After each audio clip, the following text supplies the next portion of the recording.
We're back. Hello and welcome to episode 12 of the Toffee Waffle podcast. After a long old break, we're back and ready for the new season. In this episode, we discuss the three big signings and the games against Tottenham Hotspur and Salford City. Hope you enjoy.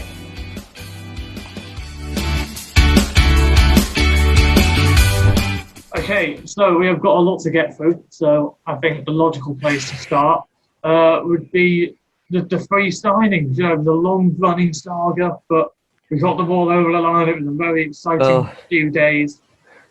Wasn't it like 3 in 5 days or something? Something like that. Like we knew about Allan for like a week before it happened, and then the other two were rumours at that point. Then all the photos emerged of them in the restaurant together and all sorts. And like it looked like it's going to be happening, but it just took ages, and Everton Twitter was going into meltdown and just. I was sceptical about James because there was reports of him going back to Madrid and all of that. I knew Doucoure was going to sign. I always knew that was good. That was the one I was. Doucoure like seemed to be as impatient as we were. Just liking all the Everton posts. They're not keeping subtle about it at all or anything. Just like, but once you get the excitement out of the way, and just like obviously before it happens, all you want is just for it to happen, and then. Yerry knows, Richarlison knows, Digne knows. Yeah. But then once they come in, you've got to think about what they actually are like as signings, and just like I think James in particular. Wow. It's how have we managed to get him on a free? Well, everyone was like 30, 25, 20 million, and then Bamfield came out yesterday, I think, and said no fee, no sell-on clause. I think it's just all about paid out his last year of contract, but that's it. Yeah, so obviously there is still quite a bit of money involved, but the official fee is that we didn't. Nowhere near as much as it should be, though. No. Marcel Brands is a genius. He shouldn't be here in any sense of the word. Like, the fact that Rodriguez is an Everton player, it's just Ancelotti all over again. Like, what is he doing? How? We were 12th last season, and we signed James, Allan, and Doucoure. Yeah. James and Allan both playing in the Champions League last season. Yeah. Doucoure. That's why I was most confident about signing. Obviously, albeit from a relegated side, but all three of them are just like. I mean, the Spurs game, which we'll get into in a minute, like you could just see in that, like this is a different team we've got now. The impact, I think everyone's morale has gone up, and definitely the ambition has. Because Richarlison said, didn't he, before, if one more season I'll be fine here or something. I think he'll stay. Mm-hmm. Well, it depends how we do this season, obviously. 100%. Of course. I mean, the positives already seem to be there. There could still be more business to come. I doubt it, but I'd be happy with this. I feel like we'll get a centre back now. I think we're going to have to, but I will get more into that as we go on. We're going to try and do this chronologically. So we'll move on to the Spurs game now, and obviously we can talk more about the signings here because. Wow. That's not the Everton we know. It's like. No way. No one panicked. Confidence. No one played badly at all. Everyone knew what they were doing. When was the last time we saw that happen? Like, you haven't. That's the honest answer. You haven't. No, even the last 10 minutes, we didn't look like we were going to concede. No. I don't think I've ever seen that before. We were just so calm and collective, and I'm not sure if that's something Ancelotti's been working on or if it's the positive impact the signings have had, but either way, I'm all for it. I was going to say, I think it's a bit of both. I mean, this Ancelotti factor is the overriding reason that all three of these players are here. Yeah. And so you've got to credit even that to it. But I think just the whole squad in general.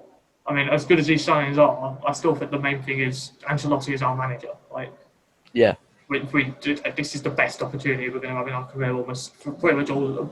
Oh yeah. He's like the most important. Everyone was like, James is the most important signing. No. Carlo Ancelotti has like so much like pull, they call it now. He has the pull. It's unmatched. Yeah. James and Doucoure. More to come as well. I think we could end up with a few world deals on our hand. They're not past it. They're old. They're not past it, are they? Yeah, I mean, we're not going to get years and years out of them. No, I know. At least a few seasons of Allan James at the top of their game. And Doucoure's just entering his prime. Like, I've said this to people and I can't explain it. It's like we don't need quality for the future yet. We need quality now and then invest into the future.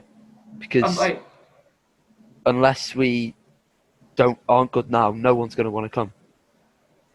But you look at, obviously the James doesn't really have a thing. I know it's a large contract, but I assume we haven't given him a 5-year contract or anything. I assume it'll be like a few years or something like that. I think it's 2 with an option of a 3rd year. Option for a 3rd, that's like perfect.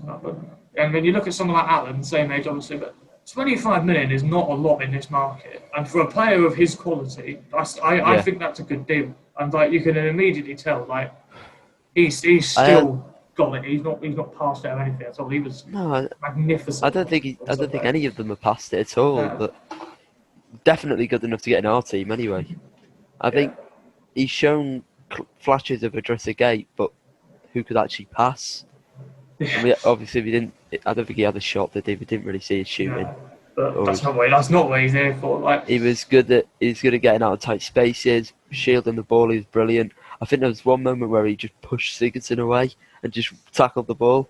It was brilliant. Oh, he did. I remember that bit. Yeah. And you need I think that's another thing about Ancelotti as well. These are his captains on the pitch. These are players that are here for him. Yeah. And they need to carry out his messages, and they need to tell people like Sigurdsson, why aren't you tackling him? That is your job. You're a midfielder. You need to go over there and tackle him. In that instance, he does it for him. But in future, you need to be doing this for me. So that's just what we're getting over now. Yeah, and I think Calvert-Lewin and Richarlison are going to come on heaps and bounds as well. The quality of James, the experience he has will boost their confidence. The video that went up on the Everton channel the other day, all those passes James picked up, it's my God, when was the last time we had a player who could do that? Arteta. Probably Arteta. You've got to look at it. Just unbelievable. It was like when Gomez first arrived. Every time he got on the ball, I was like, we're gonna keep the ball no matter what. Again, even Gomez looked good against Spurs. Gomez is doing that midfield job all on his own last season. I've said it last season. He needs someone like Allan, Idrissa Gueye next to him, so he has the creative freedom. He didn't have that last year. He was doing both midfielders' jobs. Yeah, he was in a much more advanced role on Sunday against Tottenham, which suited him so much better. That's exactly what he needs. He needs a lot less pressure on him. We were talking about getting one quality midfielder next to him. Now he's got 2. He's got so much less pressure on him now. He doesn't have to carry a Tom Davis, before you get in. He doesn't have to carry a Tom Davis alongside him. Or Sigurdsson just going to go around pointing at people. He's now got this creative freedom that he can just express, and he'll just get better and better with that, I think. I hope so. And we were talking about Allan's defensive awareness and all that, but Doucoure's last man tackle. Did you see that? That was his. I thought at the time that's his Gareth Barry moment. Where you remember his first game against Chelsea, block on the line. Everyone still remembers that now. People, if Doucoure has a good career with us, people will remember that because that was just quality. That's exactly what we need. He's just an engine. A little bit of fight, a little bit of fight in there. He'll run and run. That's what we need. That's all we need. Just runners in the midfield. Yeah, and just very happy at the moment. I'm optimistic for the future. And just removing how good the team is out of it, just for a second, that result on its own, 1-0 away to Spurs. Oh yeah. By far the best team performance we've had, probably since I've been watching us. It's our first away win at a big side since 2013. That was the Martinez's first season. But Oviedo scored the winner, the one against United. And that's our hardest game for a while. I know we've got the derby soon, but I don't think we have the proper tough fixtures after that until December time. We've got a good start to the season. They're not all clustered, are they, this season either? No. Because I remember last season we had Chelsea, Liverpool, and Arsenal and United. It's a lot more spaced out. And if we get sometimes that can be a bad thing, though. Yeah, well, it was last season as well. We lost to a Villa when we could have gone top, as you say. We can go top against West Brom on Saturday now, so we've got to make sure we don't fall into that trap. But if we can beat Spurs away, we can beat pretty much anyone. And these fixtures that are coming up are lesser oppositions than West Brom. I know they're banana skins, obviously, but confidence that Ancelotti has put into me now. Yeah. Like, I hope we can maintain it. We could make such a good start to the season. That was such a good start. Even if we have a good start to the season and we drop off near the middle, we'll still be up there. Exactly. Surely, I just beg, we can't be as bad as last season. Yeah. No way. And you look at someone like when Koeman had that horror start to the season. Like, you can see how much a bad start to the season can affect confidence. Because even in the easier games, like the confidence that had been battered by the first few games was continued on, and so it's really important to get a good start to the season. It's mad how 3 signings can just change the whole team. Yeah, even Pickford. I'm his biggest hater. Even Pickford played well. His kicking wasn't great. Players like Coleman looked about 10 years younger. Like Coleman, as I said, was my man of the match on Sunday. I thought Coleman just did everything. He was good, yeah. Just everyone was. That's the thing. Like, it was so hard to pick a man of the match. Like, who'd you pick? Like, Tom Davies did well. He came on and ran about a bit. That's all he had to do. Yeah, Davies didn't have much to do. Sigurdsson even did his job fairly well. Probably not well enough, but and then Moise Kean came on and just was Moise Kean. Yeah, definitely onwards and upwards at that, and sticking with Moise Kean. Hopefully. If we'll talk briefly about the sun's just come out. It's very bright. See, even the weather's celebrating how good we are now. But yeah, we'll move just briefly onto the Salford game that we played the other night. Yeah. I mean, the important thing is we won comfortably in the end, and we're through. We've got Fleetwood Town next, and then West Ham or Hull. All winnable games, no matter who we get out of that next round. But I really do think we need to take it seriously this year. If we beat Fleetwood, we'll beat West Ham or Hull. Yeah. But I think Fleetwood's the biggest banana skin there. Yeah, it's away. Unknown territory, yeah. Joey Barton, forgot about that. Mm-hmm. So, but if we play like we did against Salford, Salford didn't have a sniff against us. I know people were panicking because we weren't playing great. But, I know. There was no like tempo, no positivity. No. As soon as he scored the first goal. I think we just had second half was much better. Mm-hmm. Well, you had some players emergency. I mean, that left side, Gordon and Nkunku, like. Oh yeah, they were brilliant. That was just amazing. Like, I can't believe Gordon didn't score. Like. But Bernard was good as well. Bernard played well. Bernard was really creative in that. I mean, usually we'd lose to a team like that. Just a little slip. No, they got their heads. Yeah, okay. They were okay. They gave Sigurdsson a man of the match on Sky Sports, but God knows how. But that was possibly the worst commentary job I've ever seen, by the way. Gary Neville, who owns the opposition we're playing against, and Jamie Carragher, the biggest cop-out going. I know he claims to be an Everton fan, but he's not. He hates us. Like it's so clear he hates us. It's just, I just don't get it. Like, they just do. Like, Sky just don't care about us at all. It's ridiculous. No, I know. We'll prove him wrong when we win the league. Exactly, we're going to win the league this season. We've got Ancelotti. No chance. 8th, I reckon. Yeah, we touched briefly on Moise Kean about in the Tottenham game. Like, that was my biggest concern.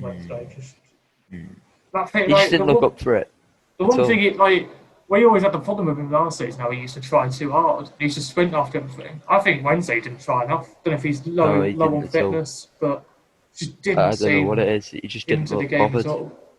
You know, against a team like Salford, he was just like, I'm too good for these. Yeah, so what? And then he hit the post 3 times or the bar or whatever. Yeah, he hit the bar. That header definitely should have scored that. Like, no excuses for that. And then the post didn't he within a header, and then Gordon hit the bar on the follow up. Yeah, hit the woodwork. So gutted Gordon didn't score. Yeah, I was gutted for him. That proper one where he cut inside. Yeah, and then hit the post. Yeah, really unlucky. And of course, you do remember that Keane did score, but it's a penalty, isn't it? Like, but you don't. Just scoring a goal could be a confidence boost. You never know. But in his last 3 starts, he's had 3 goals. So yeah. But jury's out for him. Yeah, I think there were people writing him off. Slowly starting to lose confidence, though. And of course, the other negative from Wednesday was the defensive crisis that has now been heightened by Brentford getting injured, which felt really bad for him. Like you could tell he really didn't want to come off. Like talk about Keane saying, "Oh, I'm too good for it." He's like Bramford wasn't like that at all. He just wanted to play. No, I know. He's local, isn't he? He's like proper grassroots. He's probably been playing since he was 3 against for the under-17s. Yeah, came out the womb kicking a ball. He's tall enough, isn't he? Bloody hell! Like he was probably about 6 foot when he was 3 anyway. So yeah. But yeah, I think we've got to get a defender now. I've been saying we need to get a defender all summer, but we need to get at least one, even if it's on loan. No Holgate, no Bramthwaite. If Mina or Keane gets injured, well, who's filling in? Like I said, didn't they work against Salford? So not going to work against Liverpool, so, are they? Like, So, I mean, Tomori's the obvious solution. If we can get him in, I'd be more than happy with him on that. Yeah, but I think there is part of me that wants a permanent though. I do think we want a permanent. I think we'd have another Zuma there. We'd be chasing and end up not getting him. I don't want to get attachment issues again. So, but I think that just about wraps everything up. Now I think this is just a big old catch up because obviously it's been a long while since we did one of these.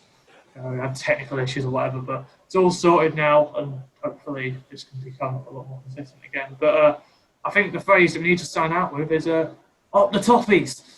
Up the Toffs. Up the Toffs. So that is our returning episode of Toffee Waffle Podcast. Hope you enjoyed, and we will be back for another one soon. Thank you for watching. I do hope you enjoyed. If you did, please be sure to give us a like and subscribe, and we will see you for the next episode where we will cover Everton's resounding 5-2 victory over West Brom just a Saturday just gone. So that's it from me and Ethan.